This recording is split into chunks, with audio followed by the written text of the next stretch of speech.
محكم يا نمر هزع الأشناب والنظر يا المحكم يسر طيبه نرضينا ولا ننفر نراضي فتنة الله.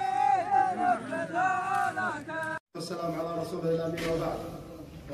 وبعد التحكيم لنا من آل محمد بن علي بن حسن بن معالي على اثر ما حصل منهم بقتل الحسن بن محمد بن هيان وفعل عدي بن مرضي بن هيان في عرض صلح ووجه الشيخ مراد بن محسن بن معالي، وهذا العمل والاعتداء في عرض الوجه يعتبر تعديا على اسلافنا واعرافنا المتعارف عليها الكافله بالامن في وجيه بعضهم البعض، واقدام المذكورين في الوجيه عيبا كبير في حق الوجه وراعيه وفي حق المستأمنين بالوجه، وهذا اعتداء واخلال بالعهود والوجيه المتعارف بها بين القبائل، وليس هناك ميثاق اكبر من هذه الاعراف التي تتوارثها القبائل خلفا عن سلف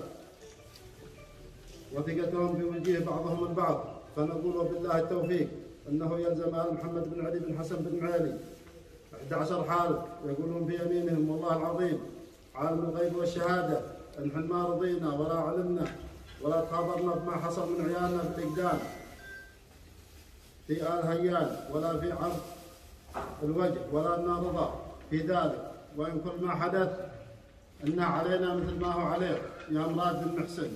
فان مضوا في اليمين المذكوره فحكمنا في ما حصل من عيال محمد بن علي في عرض الصلح والوجيه بمحدش مطبوع مثلي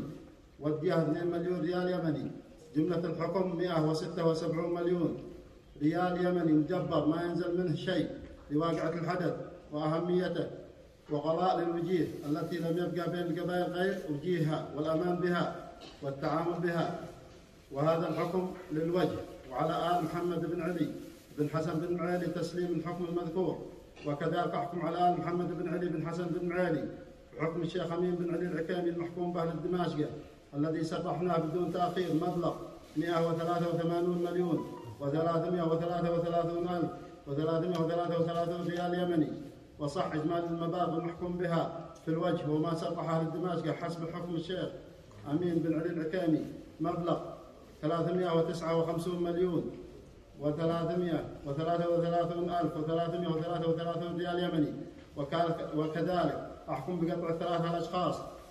الذي اقدموا في الوجه بالقتل. هذا ما حكمنا به والحكم لله عز وجل، والى وجيهكم في التشريف والتنفيذ ولا يخرج وجيههم الا الوفاء. حدث بتاريخ 14/1/2025 يوم الثلاثاء، الشيخ مراد بن محسن بن معالي.